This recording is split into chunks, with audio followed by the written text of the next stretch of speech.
Radio Berlin 88.8. Hey Music mit Jürgen Jürgens.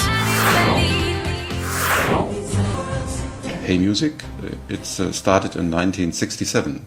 Wow. And I was part of it from 1969. First of all, I was the listener at school, and after this I did an interview with the guy who did the show, and they invited me to be part of it, and now in the next year it will be 50 years, so it's a quite funny thing. Wow, a great achievement. Congratulations. Thank you. I played clarinet as well when clarinet was out, even in Germany. It was for me a very interesting part of the history of pop music that Enya was a part of clarinet as well. Mm-hmm. Do you think often about those times? It was a great insight to the music scene as such, because I was at school and then I was on stage performing. And I really enjoyed it, but musically I felt I had studied classical music. I had a lot of interest with Nicky Ryan on experimenting on music. So when I was touring with him, musically I felt that I wanted to change my direction of music, to write music. And at the time it was Nicky Ryan who was doing live sound and managing clarinet, and he was the one who decided to ask me to join the group because he felt they needed new musical element, and I played piano and keyboards and then another vocal harmony. But on talking to Nicky, he had this wonderful idea about using the voice as an instrument. And that's where we decided this is very interesting. So I wanted to write music. He wanted to experiment with sort of the voice accompanying the lead vocal as a sound. So it was quite exciting. So that's how I ended up working on my music. That is what I was wondering, that when I heard that you started as a classic pianist, it always sounded more than an experiment. It's a carpet, a musical carpet. Like a wall of sound. Yeah. There is, there's so many elements within the music. And for me, Irish traditional music is there because of the melancholy side of Irish traditional music. And Irish traditional music is always in a minor key. And that is something that was pointed out to me, that melancholy minor element is very much in the melodies I write. But then you hear a lot of, in the arrangements of classical music, the pizzicatos, the arpeggiated sort of strings and the piano. But then combined with Nicky, his musical influences were Phil Spector, the Wall of Sound, the Beach Boys, the Beatles. So it was quite interesting to come together to work with him, because when I played a melody, he heard a different arrangement to what I heard. And what we like to do is to try all our ideas. And to this day, it's really important for us to always be open to any idea. Never to think, oh, it's a piece of music, we'll do it the same way. It's never the same way. And in that regard, it's like your work. You keep the element of excitement as if it's your first day at work. And that's what we do in the studio. I think it's very adorable that something that is totally against pop music today, that is successful. Could you imagine why? It's so, it was so strange with the first album, Watermark, because in a very positive way, I really enjoyed working on the album, my first solo album, and I was singing in Gaelic, I was singing in Latin, instrumental piano piece, Ornoco Flow, so all the songs were very diverse. And to listen to the radio, there was nothing really the same as what I was doing, but I was enjoying it so much.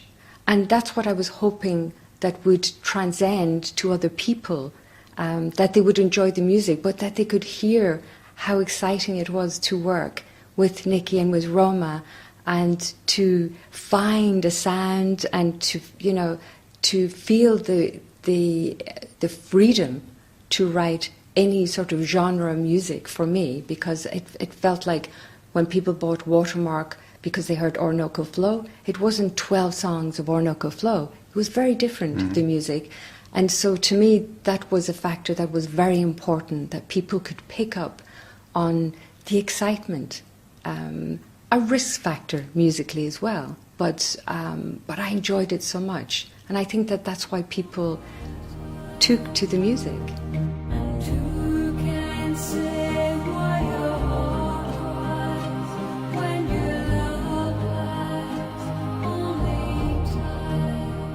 Because of this loud world, they need beautiful silence, and that's it what you do. You bring us down to a certain point, and we come back to our inner lights. I think within the melodies, for me, melodies are very, very deep moments for me. To me, there are a lot of musical influences, but the way I describe my melodies are, it's like a musical diary. What is happening in my life for all the albums, that is what I wrote about, what I felt was really important. So the emotion within every melody is something very personal to me. So to me, it was me sharing that personal moment, and people picked up on that. It's funny that you tell me that it's a diary. It's one of my main questions. Is it like a diary? Then the second part of the question always is there something that says to you, no, that I will not say, because it's too intimate, it's too private for the public?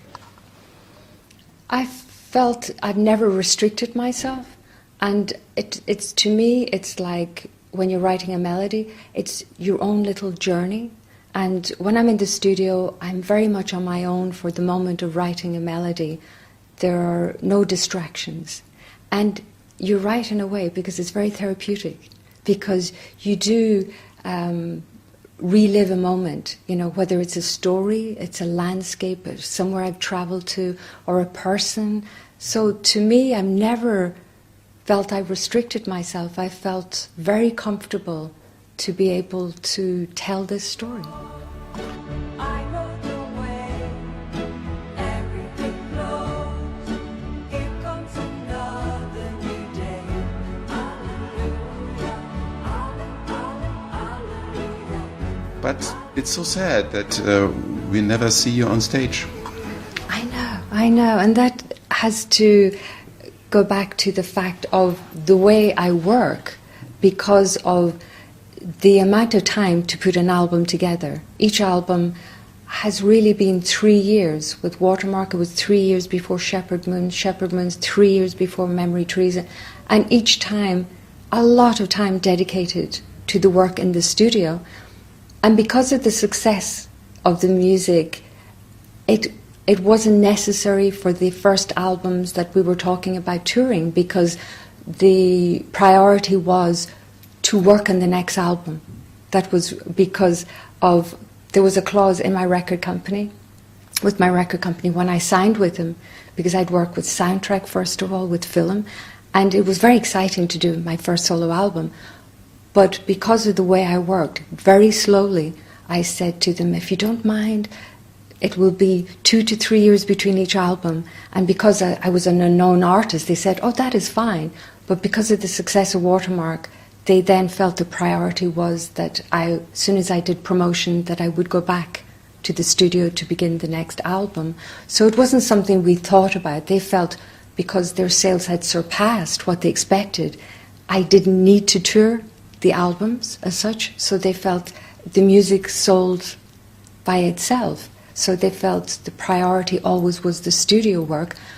But having been on stage, firstly, with Clannad, it's something I do miss, and it's a great opportunity, this evening, to perform on the Echo Awards. I love that moment with the musicians being on stage to perform. So that there's that element of my, that I kind of miss, within my career, that I feel, I hope still, and talking, to make time to be able to perform this music on stage. So technically, it could be something that we have on stage? Nowadays, it would be easier than in 1988 because of the way I was restricted with working on each album, but also the stage performances weren't so elaborate. So when I did, when I spoke to the record company about performing on stage, the way myself and Nicky saw it was with the orchestra, with the choir, but they thought, no, on stage with a few synthesizers and, and I felt, no, that would not really showcase the music as such. I felt like for a stage performance, it would be a different rendering to what was in the studio, but it needs that. In the studio, we work live all the time. The performance is like a recital, so we don't edit the music as such. Every time I sing, it's in real time. When I play music, it's in real time. So you get that emotional feeling, and so that's the way we felt for the stage, that it would have to be a live performance.